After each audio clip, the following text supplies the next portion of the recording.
Assalamualaikum warahmatullahi wabarakatuh. Waalaikumsalam warahmatullahi wabarakatuh. Gimana kabarnya hari ini anak-anak? Alhamdulillah Bu, sehat. Alhamdulillah. Sebelum masuk ke materi, kita berdoa terlebih dahulu ya. Ya Bu. Berdoa dipersilakan.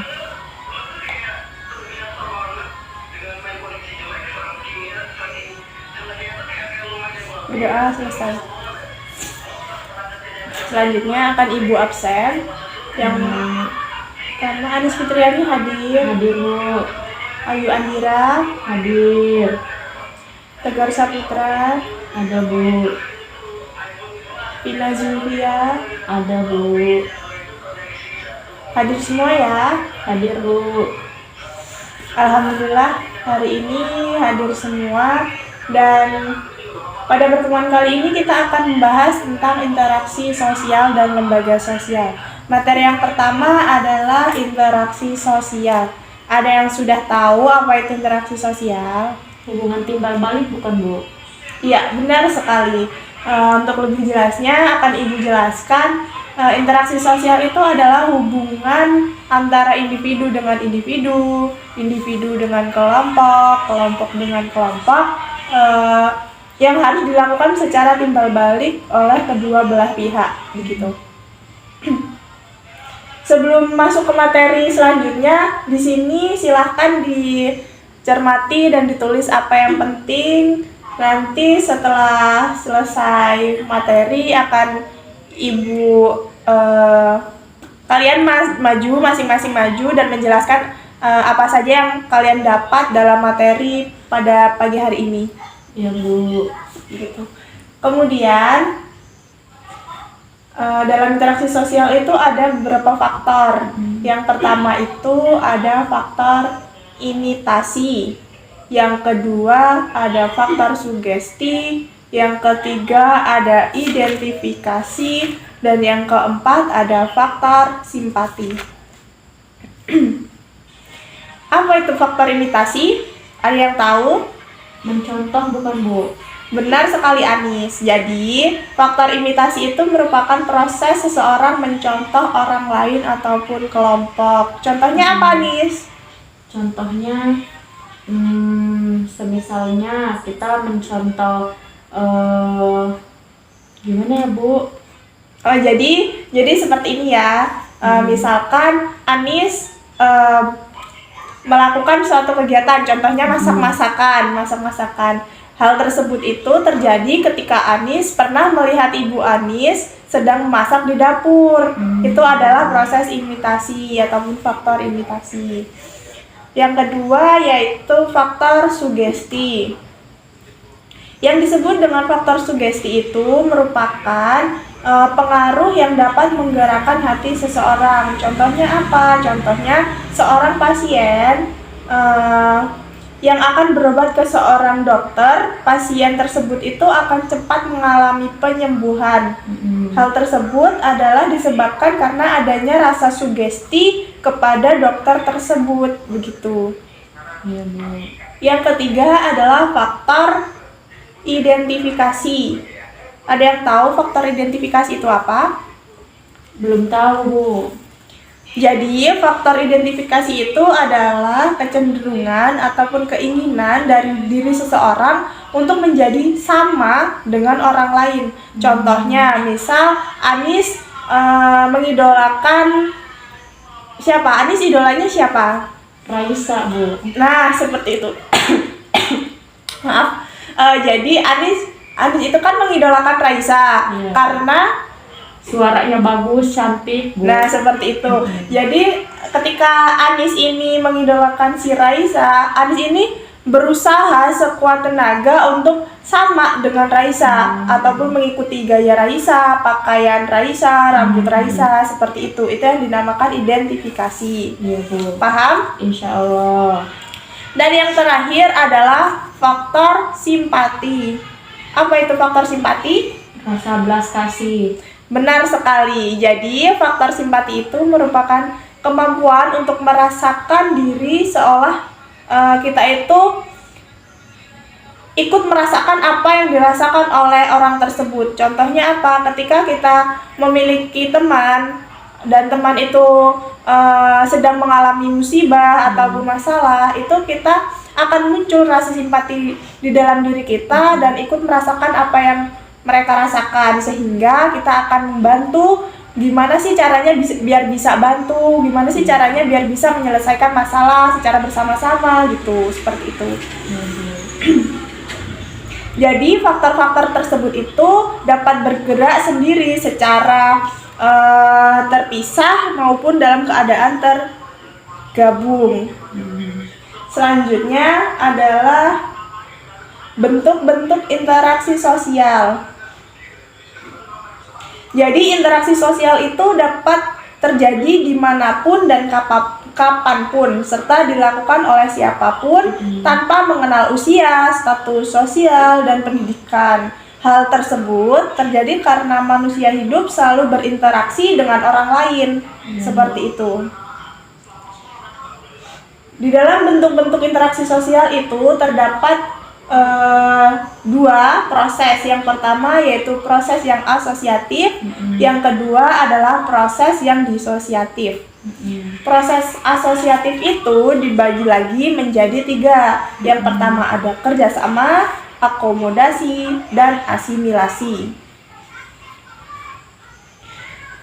Kerjasama itu apa, Bu? Yang dimaksud dengan kerjasama itu adalah sebagai suatu usaha bersama antara individu ataupun kelompok untuk mencapai suatu keinginan ataupun tujuan secara bersama-sama. Bentuk kerjasama ini di dalam masyarakat Indonesia dikenal dengan istilah gotong royong, seperti itu. Yang kedua yaitu akomodasi. Akomodasi itu adalah merupakan suatu cara untuk menyelesaikan suatu pertikaian ataupun permasalahan tanpa menghancurkan pihak lawan sehingga lawan tidak kehilangan kepribadiannya. Contohnya adalah dalam pemaksaan terhadap kaum yang lemah, terus penyelesaian PHK karyawan, ataupun penyelesaian yang bersengketa melalui pihak ketiga, begitu. Dan yang terakhir adalah asimilasi. Asimilasi itu adalah cara-cara bersikap dan bertingkah laku dalam menghadapi perbedaan untuk mencapai kesatuan dalam pikiran dan tindakan. Ada yang tahu contohnya?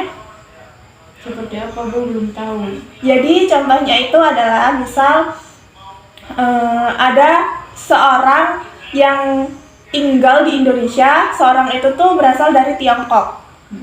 Habis itu dia kan udah tinggal lama nih di Indonesia ya, udah tinggal lama di Indonesia sehingga bisa berbahasa Indonesia dengan fasih. Akan tetapi dialek yang dia biasa pakai untuk berkomunikasi sudah tidak asli lagi karena sudah tercampur dengan bahasa Indonesia, seperti itu. Dan dalam hal makanan misalkan bakso, makanan yang dibawa oleh orang Tiongkok kemudian lama-kelamaan diakui sebagai makanan orang Indonesia yang dibuat dari daging sapi, ayam, dan sebagainya, seperti itu. Kemudian, yang kedua adalah proses yang disosiatif. Dalam proses yang disosiatif ini dibagi menjadi 3 lagi. Yang pertama ada kompetisi, yang kedua ada kontravensi, dan yang ketiga adalah pertentangan. Ada yang tahu kompetisi itu apa? Pertandingan kayak gitu bukan, Bu? Bisa dibilang seperti itu.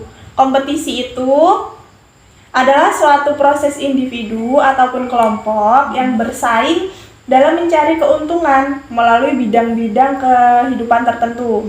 Contohnya apa? Contohnya gelar juara, kesuksesan, sebuah piala, dan hadiah, begitu. Untuk mendapatkannya seseorang harus bersaing terlebih dahulu kan? Iya, Bu. Begitu. Itu yang disebut dengan kompetisi. Yang kedua apa? Yang kedua itu kontravensi. Jadi, kontravensi adalah sikap mental yang tersembunyi terhadap terhadap seseorang ataupun unsur-unsur budaya suatu golongan tertentu. Contohnya, ketika ada OSIS di sekolah mempunyai rencana ataupun rancangan, misalkan kayak mau mengadakan lomba, akan tetapi kelasnya Anis itu tuh kurang setuju dengan rencana tersebut, begitu. Sehingga kayak ada timbul rasa-rasa tidak suka ataupun benci, akan tetapi hal tersebut tetap disembunyikan, tidak diumbar-umbar ataupun tidak terjadinya kericuhan. Itu disebut dengan kontravensi. Dan yang ketiga adalah pertentangan ataupun konflik. Ada yang tahu konflik itu apa? Permasalahan, Bu. Iya, benar sekali. Pertentangan ataupun konflik itu adalah suatu proses di mana individu ataupun kelompok berusaha untuk memenuhi tujuannya dengan jalan menentang pihak lawan yang disertai dengan ancaman ataupun kekerasan. Itu yang disebut dengan konflik. Bentuk-bentuk pertentangan ataupun konflik yang terjadi di masyarakat, misalkan konflik pribadi, konflik sosial, konflik antar kelas sosial, konflik politik, dan konflik internasional. Akibat dari pertentangan itu apa? Akibatnya yaitu banyak benda-benda yang hancur, kebahagiaan keluarga terampas, ataupun banyak nyawa yang terenggut dalam konflik tersebut.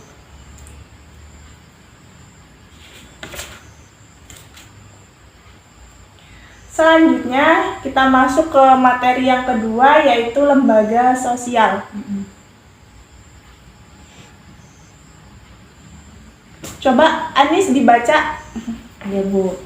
Lembaga sosial, pengertian lembaga sosial adalah himpunan norma-norma yang berhubungan dengan kebutuhan pokok dalam masyarakat.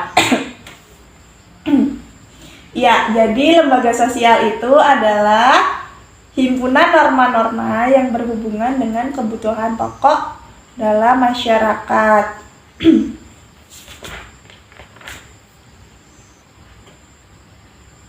Lembaga sosial ini terbentuk dari norma-norma yang dianggap penting bagi masyarakat. Ada 4 tingkatan norma. Yang pertama ada cara atau usage, yang kedua kebiasaan atau folkway, yang ketiga ada tata kelakuan ataupun mores, dan yang keempat ada adat istiadat ataupun custom.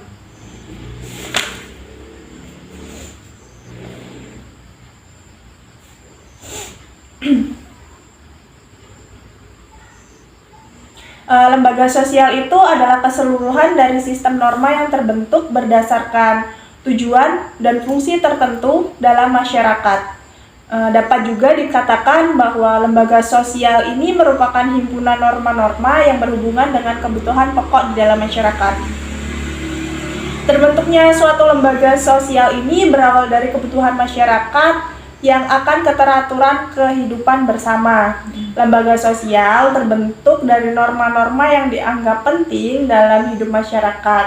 Terbentuknya lembaga sosial ini berawal dari individu sebagai makhluk sosial tidak mampu untuk hidup sendiri. Benar? Betul, Bu. Mereka saling membutuhkan sehingga timbul aturan-aturan yang disebut dengan norma kemasyarakatan. Pada dasarnya manusia tidak mampu hidup sendiri. Itu sehingga muncullah suatu lembaga sosial.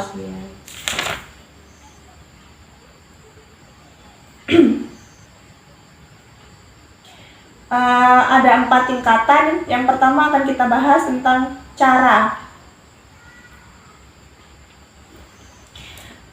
Cara lebih terlihat pada perbuatan individu dalam masyarakat. Penyimpangan dalam norma cara ini tidak akan mendapatkan hukuman berat, akan tetapi hanya sekedar celaan saja. Contohnya, tindakan yang melanggar norma ini antara lain yang pertama ada cara seseorang membuang sampah. Jika ada seseorang membuang sampah sembarangan, cenderung mendapatkan celaan, bukan? Iya, Bu. Karena melakukan tindakan yang tidak sesuai pada tempatnya. Contoh lain yang misalkan cara berpakaian. Apabila seseorang berpakaian yang kurang pantas, itu akan timbul kayak misal teguran dari orang lain seperti itu. Dan yang kedua adalah kebiasaan. Kebiasaan itu adalah perbuatan yang dilakukan secara berulang-ulang dalam bentuk yang sama. Contohnya apa? Contohnya kebiasaan memberi hormat kepada yang lebih tua usianya. Mendahulukan orang yang sudah lanjut usia ketika sedang antri, misalkan antri di bank, antri di ATM, seperti itu. Dan lain sebagainya. Dan yang ketiga adalah tata kelakuan ataupun mores. Kebiasaan itu kemudian diterima sebagai patokan ataupun norma. Norma pengatur kelakuan bertindak. Maka di dalamnya sudah terdapat unsur pengawasan dan jika terjadi penyimpangan, pelakunya akan dikenai sebuah sanksi. Contohnya, jika seorang peserta didik melanggar aturan tata tertib sekolah, tentu saja peserta didik tersebut akan dikenakan sanksi oleh guru BK ataupun wakil kesiswaan. Gitu. Dan yang terakhir adalah adat istiadat. Jadi, di dalam adat istiadat ini, tata kelakuan yang semakin kuat mencerminkan kekuatan pola kelakuan masyarakat yang mengikat para anggotanya. Bagi anggota masyarakat yang melanggar adat istiadat, maka ia akan mendapatkan sanksi sesuai dengan yang dia langgar dan adat masing-masing tersebut. Norma-norma tersebut mempunyai dasar yang sama, yaitu memberikan petunjuk bagi tingkah laku seseorang yang hidup di dalam masyarakat tersebut agar agar lebih baik lagi seperti itu. Ibu.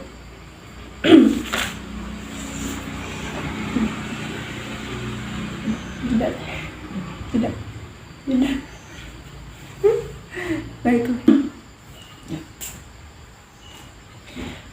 Lembaga sosial itu umumnya lahir berdasarkan nilai ataupun norma dalam masyarakat untuk mewujudkan nilai sosial. Masyarakat menciptakan aturan-aturan yang disebut dengan norma sosial, sehingga hal tersebut dapat membatasi perilaku manusia dalam kehidupan bersama.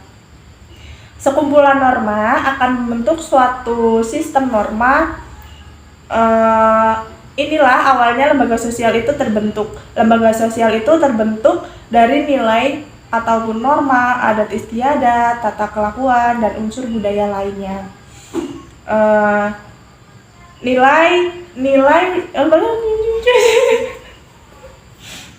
nggak kebaca yang di sini. Kenapa lanjut aja lanjut. Nanti dipotong. Kayak mana sih? Nggak kebaca loh. Pakai kacamata. Yang gini ya.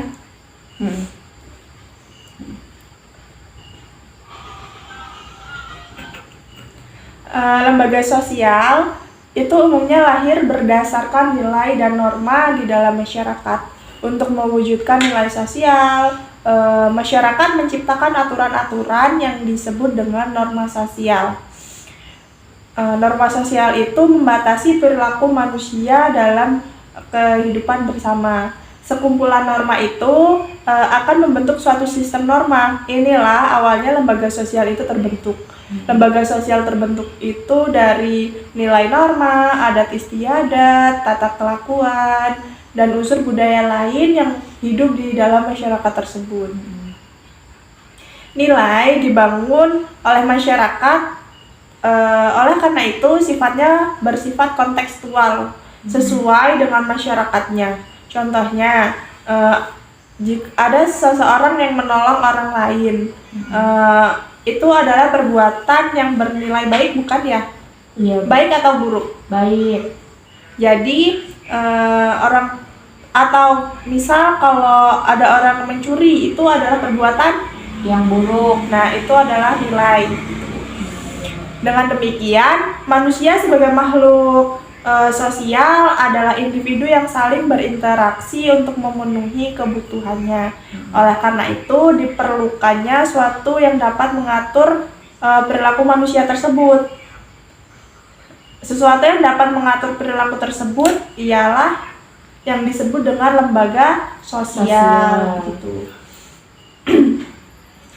Kemudian ada jenis dan fungsi lembaga sosial. Yang pertama ada lembaga keluarga, yang kedua ada lembaga agama, ketiga ada lembaga ekonomi, keempat ada lembaga pendidikan, dan yang kelima ada lembaga politik. Di dalam masyarakat Indonesia yang heterogen ini terdapat berbagai jenis lembaga sosial di mana satu sama lain itu saling berkesinambungan ataupun berhubungan. Lembaga sosial tumbuh karena kebutuhan masyarakat untuk tujuan mendapat keteraturan di dalam kehidupan bersama. Jika di dalam suatu masyarakat itu tidak terdapat lembaga sosial, maka kehidupan dalam masyarakat tersebut akan mengalami sebuah kekacauan seperti itu. Jadi lembaga sosial itu sangat penting di dalam kehidupan bermasyarakat di Indonesia ini. Seperti itu. Dalam memenuhi kebutuhan manusia, diperlukan suatu lembaga yang mengatur pemenuhan berbagai jenis kebutuhan manusia. Jika tidak, maka kehidupan masyarakat akan sulit terkendali dan timbul kekacauan ataupun ketidakmerataan begitu. Lembaga sosial secara umum itu mempunyai fungsi. Ada beberapa fungsi lembaga sosial. Yang pertama itu memberikan pedoman pada anggota-anggota masyarakat. Bagaimana mereka harus bersikap dan bertingkah laku dalam menghadapi masalah-masalah yang muncul dan berkembang di lingkungan masyarakatnya itu, termasuk yang menyangkut hubungan pemenuhan kebutuhan hidupnya. Jadi yang pertama adalah memberikan pedoman bagi anggota-anggota masyarakat. Yang kedua, menjaga keutuhan masyarakat yang bersangkutan. Yang ketiga, memberikan pedoman kepada masyarakat untuk mengadakan sistem pengendalian sosial atau kontrol sosial. Lanjut, ada beberapa jenis lembaga sosial. Yang pertama, lembaga keluarga. Ada yang tahu apa itu fungsi dari lembaga keluarga? Belum tahu, Bu. Jadi, keluarga itu kan merupakan unit terkecil di dalam suatu masyarakat. Betul. Yang terdiri dari ayah, ibu, dan anak. Anak-anak inilah yang nantinya berkembang dan mulai bisa melihat dan mengenal arti dirinya sendiri, dan kemudian ia akan mulai dikenal sebagai suatu individu. Keluarga berperan membina dan membimbing anggota-anggotanya untuk beradaptasi dengan lingkungan fisik maupun lingkungan budayanya. Seperti itu. Keluarga itu terbentuk dari sebuah perkawinan yang sah menurut agama, adat, serta pemerintah. Dalam keluarga itu akan adanya aturan hubungan antara anggota keluarga. Contohnya, seseorang ayah sebagai kepala keluarga sekaligus bertanggung jawab untuk memberikan nafkah terhadap anggota keluarganya. Seorang ibu sebagai pengatur, pengurus, dan pendidik anak-anak. Seorang anak harus membantu kedua orang tua. Nah, seperti itu. Pada umumnya lembaga keluarga ini memiliki fungsi. Yang pertama ada fungsi reproduksi. Dalam keluarga, anak-anak merupakan wujud dari cinta dan kasih serta tanggung jawab antara suami dan istri, begitu kan? Iya. Keluarga Iya. Iya Bu. Iya, Anis ini pinter Kan harus- ngelawak ya. iya. Pinter ngelawak Kan loh. dalam keluarga harus ada cinta kan Bu? Benar, Iya. benar sekali. Kalau tidak ada cinta, tidak terwujud suatu Keluarga yang harmonis. Betul Benar. Bu. Iya.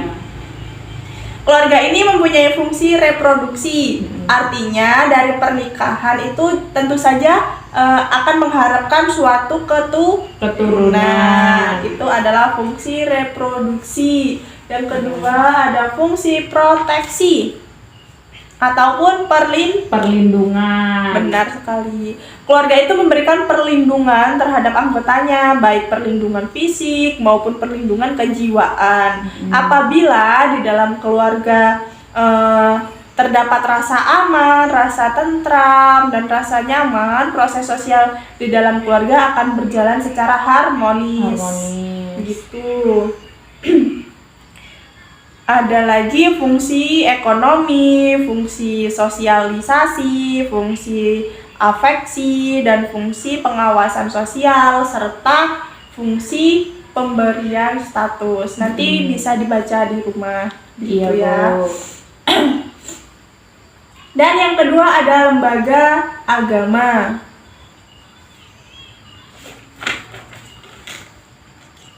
Lembaga agama itu apa?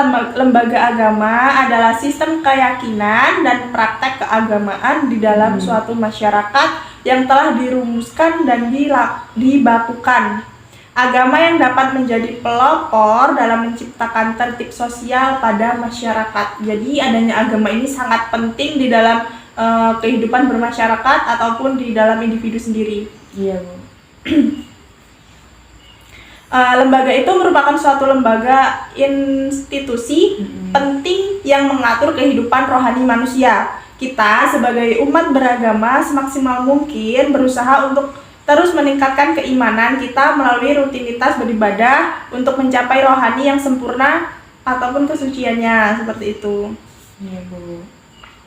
Contohnya, kita harus menghargai orang lain yang berbeda agamanya dengan kita. Ketika mereka beribadah, ketika mereka sedang merayakan hari besarnya, itu kita harus ikut dalam menghargai ataupun toleransi sesama umat beragama, seperti itu. Iya Bu. Karena di Indonesia sendiri ada berapa agama coba? Yang diakui ada 5 Bu. Coba sebutin. Ada Islam, Kristen, Katolik, Hindu, dan Buddha. Benar sekali. Kemudian ada lembaga ekonomi. Lembaga ekonomi ini adalah untuk pedoman mendapatkan bahan pangan, melakukan pertukaran barang ataupun barter, harga jual barang, ataupun yang lain sebagainya. Lembaga ekonomi ini lahir sebagai suatu usaha masyarakat menyesuaikan diri dengan alam untuk memenuhi kebutuhan hidup yang berkaitan dengan pengaturan dalam bidang-bidang ekonomi dalam rangka mencapai kesejahteraan hidupnya. Lembaga ekonomi bertujuan mengatur bidang-bidang ekonomi dalam rangka mencapai kehidupan yang sejahtera dan terpenuhinya kebutuhan masyarakat. Begitu. Fungsi lembaga ekonomi ada beberapa. Yang pertama itu memberikan pedoman untuk mendapatkan bahan pangan. Dan yang kedua, melakukan pertukaran barang ataupun barter. Yang ketiga, memberikan pedoman tentang harga jual barang. Yang keempat, memberikan pedoman untuk menggunakan tenaga kerja. Yang kelima, memberikan pedoman tentang cara pengupahan. Keenam, memberikan pedoman tentang cara pemutusan hubungan kerja yang baik. Jadi tidak dalam pemutusan kerja itu kan tidak bisa dalam belah pihak. Jadi adanya lembaga ekonomi itu membantu untuk bagaimana sih cara memutuskan hubungan kerja itu yang baik gimana, yang benar itu gimana, seperti itu. Dan yang terakhir, memberi identitas bagi masyarakat. Kemudian ada lembaga pendidikan.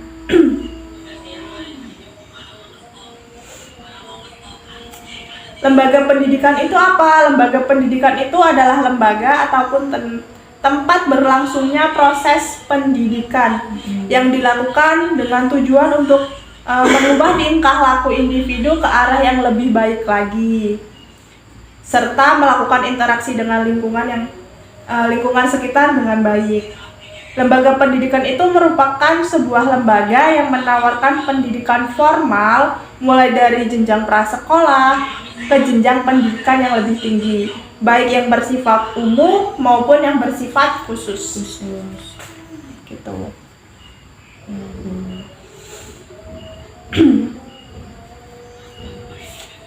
Dan yang terakhir ada lembaga politik.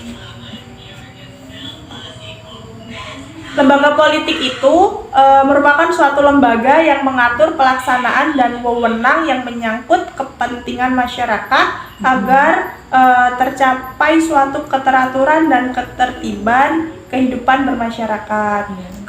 Lembaga politik ini merupakan keseluruhan tata nilai dan norma yang berkaitan dengan kekuasaan. Itu tadi adalah jenis dan fungsi lembaga sosial yang dibagi ke dalam 5 bagian. Kemudian untuk yang selanjutnya silakan kalian berdiskusi dan mencatat apapun yang kalian dapat dalam pertemuan kali ini. Nanti Ibu beri waktu selama 5 menit. Lalu akan Ibu tunjuk siapa yang harus maju ke depan. Baik.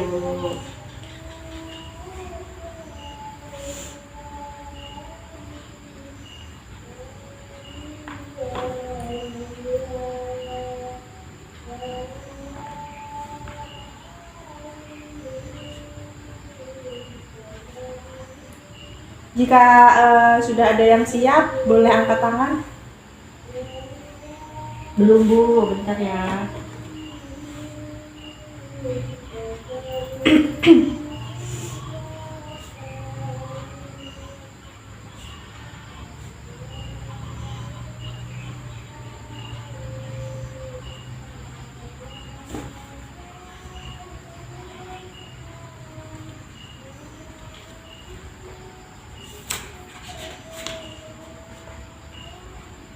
Sudah?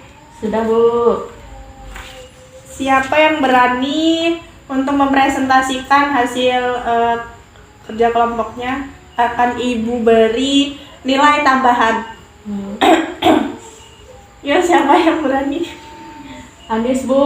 Baik, Ani, silakan dipresentasikan apa yang didapat dalam pertemuan kali ini. Ya, jadi tadi kan Ibu dari awal tuh menjelaskan tentang materi interaksi sosial dan lembaga sosial ya Bu. Benar sekali. Nah, di dalamnya itu ada pengertian lembaga sosial dan pengertian interaksi sosial dan pengertian lembaga sosial. Nah, di dalamnya itu terdapat beberapa unsur seperti interaksi sosial itu pengertiannya hubungan individu antara individu dengan kelompok ataupun kelompok dengan kelompok yang terbentuk melalui hubungan timbal balik antara satu dengan yang lainnya. Seperti itu ya Bu.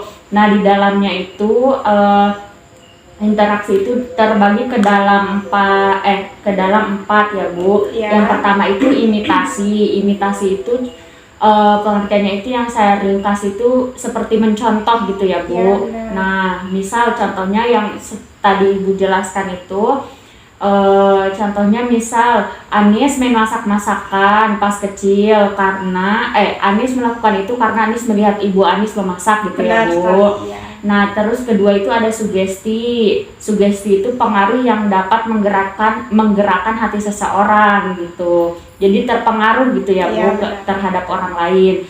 Terus ada juga yang ketiga identifikasi atau mengikuti, atau kalau Anis tangkap sih kayak plagiat gitu ya Bu, seperti itu. Terus yang terakhir itu ada simpati atau rasa belas kasih.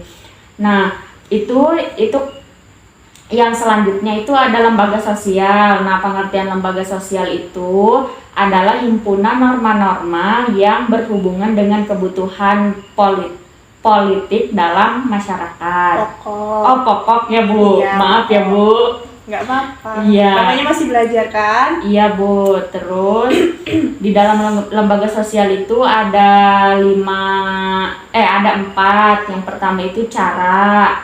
Terus yang kedua kebiasaan. Ketiga tata kelakuan, sama yang keempat tata adat istiadat.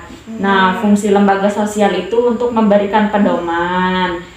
Terus yang saya tangkap tadi ya Bu, jenis lembaga itu ada 5 ya Bu. Iya. Yang pertama itu ada lembaga keluarga, yang kedua ada lembaga agama, yang ketiga ada lembaga ekonomi, yang keempat ada lembaga pendidikan, dan yang terakhir ada lembaga politik. Seperti itu Bu yang saya tangkap. Mantap sekali jawaban dari Anis. Terima kasih Ibu. Alhamdulillah pada pertemuan kali ini bisa dipahami secara baik oleh kalian. Iya, Bu. Ibu rasa cukup pertemuan pada pagi hari ini. Tetap semangat, tetap solid, jangan lupa belajar, jangan main HP terus. Semoga di pertemuan selanjutnya kita dapat dipertemukan kembali secara sehat jasmani dan rohani. Amin. Sebelum Ibu tutup, alangkah baiknya kita berdoa terlebih dahulu. Berdoa mulai.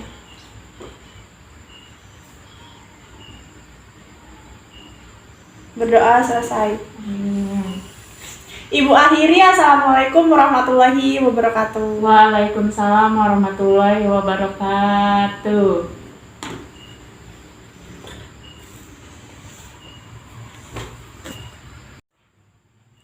Nah, benar sekali. Anis jawabannya mantap sekali. Terima kasih Ibu. Alhamdulillah pada pertemuan kali ini bisa dipahami secara baik oleh kalian. Untuk pertemuan selanjutnya ada tugas, silakan ditulis Iya Bu. dan dikumpulkan pada pertemuan selanjutnya. Yang pertama, sebutkan dan jelaskan jenis dan fungsi lembaga sosial. Yang kedua, serta beri masing-masing jenis lembaga sosial itu contohnya. Siap Bu. Ibu itu ditulis sama soalnya juga di kertas ininya Bu, apa langsung Iya. jawabannya aja? Seenak kalian aja, kalau baiknya sih ditulis juga soalnya seperti Iya itu. Bu. Dikumpul di pertemuan selanjutnya ya Bu. Iya. Baik, terima kasih atas perhatiannya. Semoga di pertemuan selanjutnya kita diberi kesehatan sehingga kita bisa berkumpul kembali. Tetap semangat, tetap solid, tetap kompak, tetap jangan malas belajar, jangan main HP terus. Ibu, sebelumnya kita berdoa terlebih dahulu untuk menutup pertemuan pada pagi hari ini. Berdoa dimulai.